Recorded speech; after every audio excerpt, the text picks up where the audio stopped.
안녕하세요. 율렉입니다. 반갑습니다. 지난 시간에 저희가 그 과제를 한번 풀어보자고 했는데요. 그 과제 내용을 이랬죠.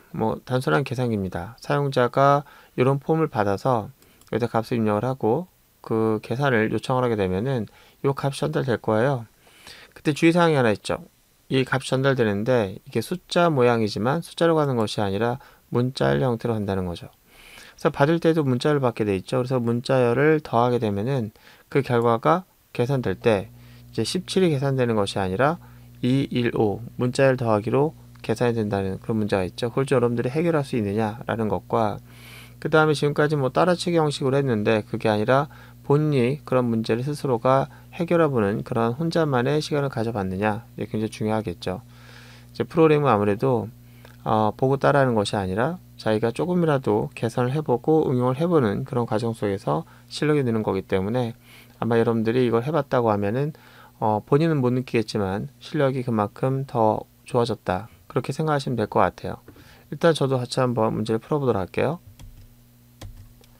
자, 요게 이제 사용자에게 전달되는 페이지인데 거기에 X값과 Y값이 담겨 있을 거고요. 그것을 전달하게 되면은 그걸 처리할 수 있는 서블릿 코드에서 이 값을 더해 가지고 사용자에게 돌려주는 그런 역할을 하는 서블릿을 만들어야 되겠습니다.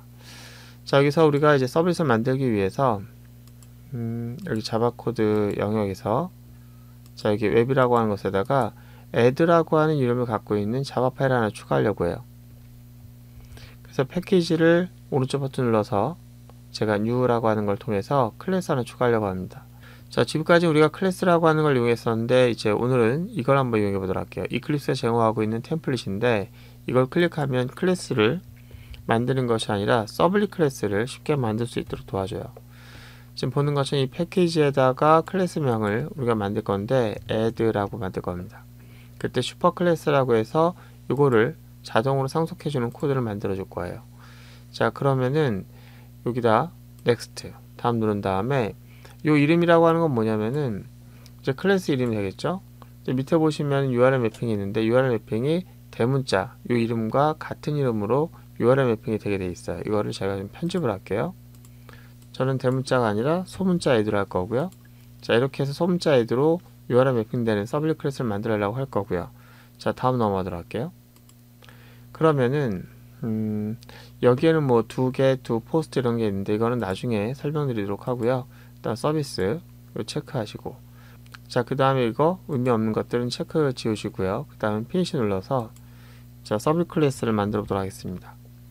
아무래도 우리가 이제 자동으로 생성해주는 코드다 보니까 좀 군더더기가 많이 있어요. 그래서 저는 이걸 잘 쓰지 않는데 이런 것도 이클립스가 제공하고 있다는 것을 좀 알려주기 위해서 간단하게 작성해 봤습니다. 자, 이렇게 하니까 뭐 그닥 그렇게 도움을 많이 받지는 않았습니다. 어쨌든 자, 이제 사용자가 전달하는 내용을 저희가 받아야 될 텐데요. 그래서 우리가 그걸 하기 위해서 일단 변수 하나 선언하도록 할게요. 근데 변수 선언할 때 얘가 전달한 내용 무조건 문자열로 오거든요. 그러니까 문자열로 받아넣는 게 좋아요. 그래서 x라고 하는 변수에다가 받을 건데요. 일단 x라고 하는 녀석은 나중에 사실은 저희가 정수라고 하는 녀석의 이름으로 사용할 거기 때문에 이거는 임시 변수로 사용하는 의미로서 x 언더를 붙일 거고요. 리퀘스트를 통해서 get parameter라고 하는 걸 통해서 x라는 키워드에 해당되는 걸 받도록 하겠습니다. 자, 이때 우리가 값을 받아서 이용할 때 생각해야 될 게 있어요. 이 x라는 값, 기본 값을 가지게 할 것인지 아니면 무조건 값을 전달하게 할 것인지 이런 부분이 있는데 값이 전달되지 않을 수도 있습니까? 라고 하면 뭐 그럴 수 있습니다. 왜냐면은 비어있는 문자열이 올 수도 있거든요. 그러니까 여기서는 HTML 파일을 보면은 키워드는 반드시 있고 그렇기 때문에 저희가 서밋 버튼을 누르게 되면은 널이 오는 일은 없어요. 널이 오는 일은 없는데 사용자 입력하지 않고 전달하는 경우는 분명히 발생할 수가 있습니다. 그래서 이쪽에서는 크게 두 가지가 올 수가 있는데 여기 담겨진 녀석이 빈 문자열이 오거나 아니면은 진짜 담겨져 있는 값이 오거나. 자, 그럼 우리 이렇게 할게요. 요 녀석의 값이 빈 문자열이 올 수도 있는 거잖아요. 이제 그런 것도 생각해서 빈 문자열이 올 경우에는 그냥 x는 0으로 왔다고 이제 가정할게요. 그리고 y도 기본값으로 0이 왔다고 할게요. 자, 그래서 여기서 입력받은 값이 빈 문자열이 아니면 0을 대체하면 되는 거고요. 빈 문자열이 오면 그냥 0을 쓰도록 하겠습니다. 그래서 이렇게 한 다음에 조건 검사 좀 할게요. 만약에 x 언더바가 가지고 있는 값이 자 빈문자리다. 자 빈문자리는 관심이 없고요. 빈문자리 아니다. 그럼 사용자가 입력한 거잖아요. 그럴 경우에는 어떻게 한다? 이 x 값을 대체하도록 하자. 어떻게? 인티저 점 parseInt 해가지고 현재 전달받은 문자를 정수로 바꿔서 x 값을 대입하고 y 값도 마찬가지인 거예요. y도 y 언더바라고 하는 문자를 빈 문자리 아니면 여기 아니라고 하는 것 이렇게 써놨죠? 아니면 그때 y 값에다가도 y 언더바 값을 숫자로 바꿔서 저 변수에다가 대입하도록 합니다. 그러면은 이 작업이 끝나고 나면 어떻게 돼요? 이 x에는 넘겨진 값이 왔을 거고 만약에 빈 문자리 왔으면은 그냥 0으로 쓰시면 되는 거예요.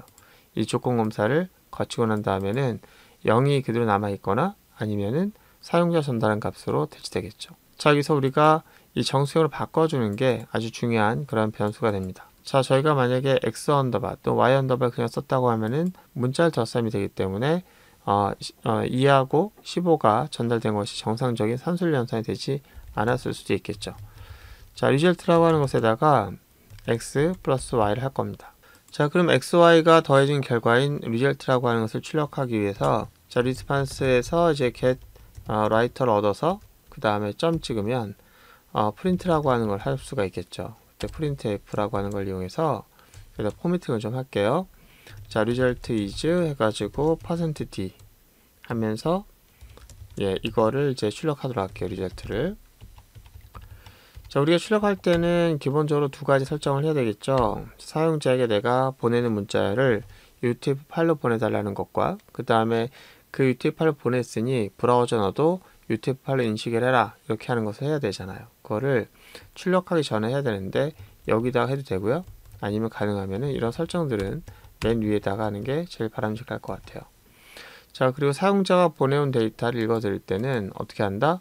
캐릭터 인코딩도 해야 되는데 그거는 읽어드리는 것에 대한 내용들은 지난 시간에 저희가 필터를 통해 설정을 이미 했기 때문에 넘어오는 것은 정상적 UTF로 올 텐데 이 넘겨지는 것이 이제 숫자일 경우이기 때문에 뭐 그게 있으나 없으나 별 차이는 없습니다. 자, 이렇게 우리가 출력을 하게 되면은 이제 사용자 이걸 받아서 정상적으로 이 결과 17을 확인할 수 있게 될 것 같아요. 이제 그럼 이렇게 합시다. HTML을 이제 먼저 열고 여기서 실행을 해요. 사용자가 요청하는 거게 되겠죠. 자, 이렇게 하니까 일단 요 폼이 나왔는데 제가 여기다가 2하고 15를 입력을 하고 덧셈 누를게요. 와, 결과 17 나왔죠. 자, 오늘 고생 많으셨고요. 이제 여러분들이 이것을 만약에 스스로 하지 못했다고 하면은 다 지우세요. 다 지우시고 다시 한번 만들어 보세요. 여러분들이 기본적인 코드는 암기하는 것으로부터 시작을 한다는 거 꼭 기억하시고요. 저 응용도 좀 해보시고요. 오늘 고생 많으셨고요. 다음 시간에 뵙도록 하겠습니다.